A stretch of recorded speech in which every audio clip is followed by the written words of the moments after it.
Relação cliente-advogado.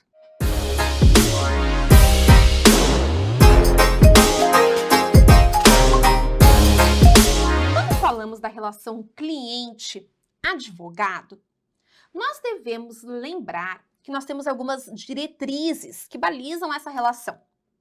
Então, a relação cliente-advogado, ela deve observar alguns ditames. Quais são eles, Priscila? Pois bem, vejam aqui comigo o que eu coloquei para você sobre o que o advogado, como que o advogado e o cliente devem se relacionar. Quais são os ditames que balizam essa relação?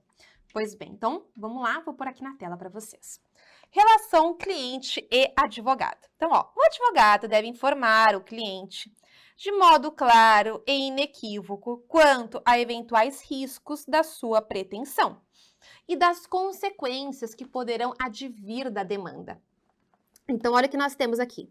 O advogado deve informar de modo claro e inequívoco quanto a eventuais riscos da sua pretensão e das consequências que poderão advir da demanda. Então, claramente, o advogado deve falar, olha, existem riscos, quais são esses e quais são as consequências disso. As relações entre advogado e cliente baseiam-se numa confiança recíproca. E aqui eu quero trazer um ponto para você. Priscila, se a relação entre advogado e cliente se baliza numa confiança recíproca, eventualmente, se existir uma quebra desta confiança, essa relação poderá ser rompida? E a resposta é que sim. Então, vamos supor que por algum motivo o cliente não confie mais em mim. Se o cliente, a partir de um determinado momento, olhar e falar, Priscila, não confio mais em você, essa relação se torna insustentável. Porque a relação entre advogado e cliente é baseada nessa confiança. Então, se algum momento algum cliente bate no meu escritório, seja reclamante, seja reclamada, olha para mim e fala, Priscila, nossa relação já não tá mais legal. Ok, vamos romper. Vamos quebrar este contrato, né? E como que a gente realiza isso, né? Então, se o cliente não confia mais no advogado, não quer mais continuar comigo, né, como advogada dele, ele tem que revogar os poderes que me foram constituídos. Então, quando o cliente não mais confia no advogado, o cliente revoga os poderes. Revogação dos poderes. Essa comunicação de revogação dos poderes, gente, ela pode acontecer de forma muito simples, tá? De forma muito simples, tá? Ou seja, não se exige nada demais. Não se exige nada demais. Agora, vamos lá. E se estivermos falando numa situação em que, não é? E se estivermos falando de uma situação em que eu, advogada, não quero mais representar aquele cliente, não quero mais ter contato com aquele cliente. Eu entendo que a confiança para com aquele cliente quebrou também, né? Não tem mais uma relação saudável, né? Eu posso, não é? Sair dessa relação, eu posso renunciar aos poderes que a mim foram conferidos? Posso. Então, nessa situação, o advogado poderá renunciar. Então, em uma situação de quebra, o cliente pode revogar os poderes, o advogado pode renunciar aos poderes que lhe foram conferidos. Só que uma vez que renunciado, ele deve comunicar formalmente o cliente. E uma coisa ele precisa saber, esse advogado, de que ele deverá continuar a atuar no processo pelo prazo de 10 dias, salvo se ele for, não é, substituído dentro deste período. Aí ele não mais precisa completar os 10 dias.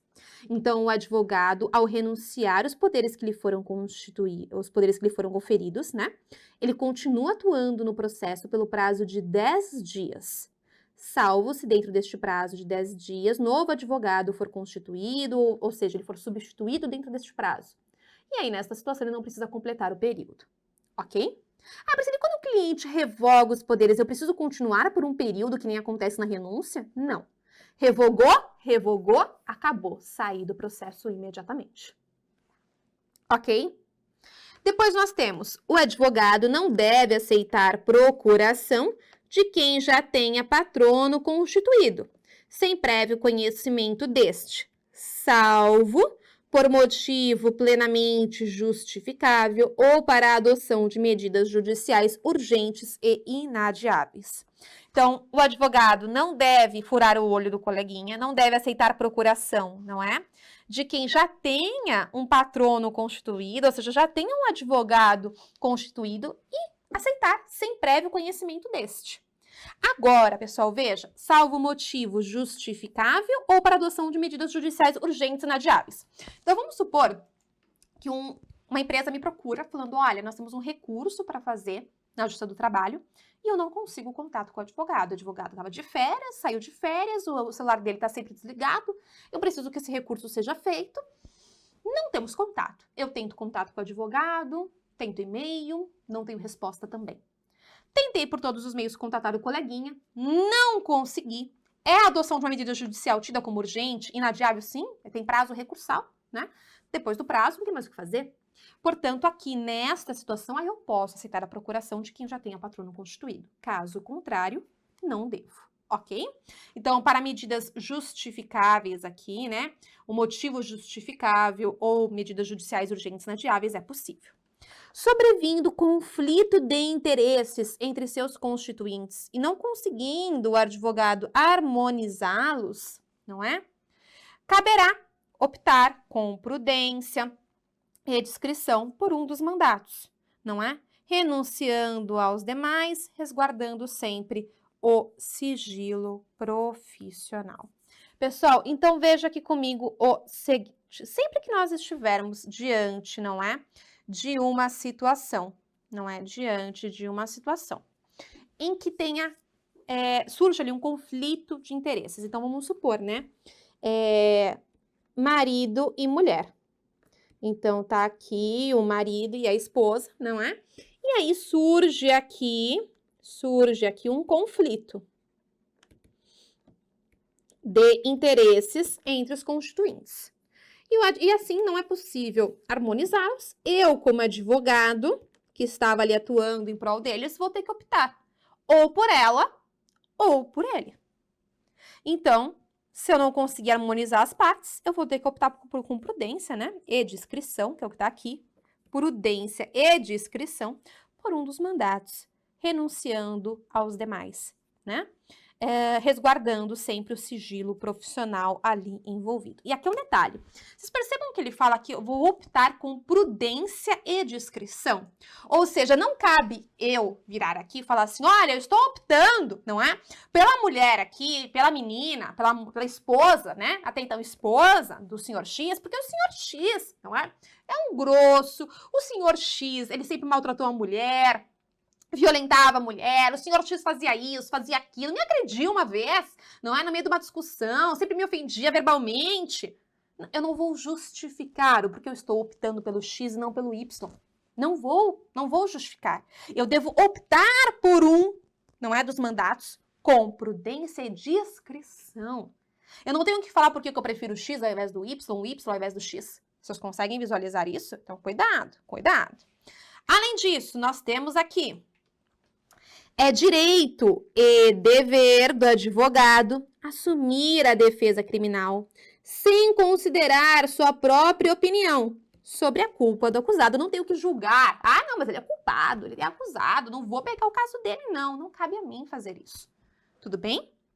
Por fim, é proibido, é defeso ao advogado funcionar no mesmo processo como patrono e preposto. Lembra do preposto lá no direito do trabalho?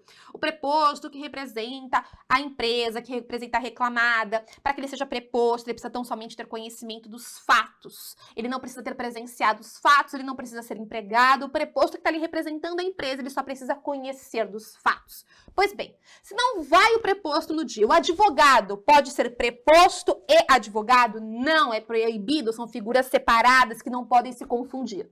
Portanto, o advogado vai fazer a figura do advogado, o preposto fará a figura do preposto. Não cabe misturar essas duas figuras. É vedado nesta relação cliente-advogado. Ok? Sim? Então, tome nota aqui das diretrizes, não é? que regulamentam aí a relação entre cliente e advogado com base no Estatuto e no Código de Ética.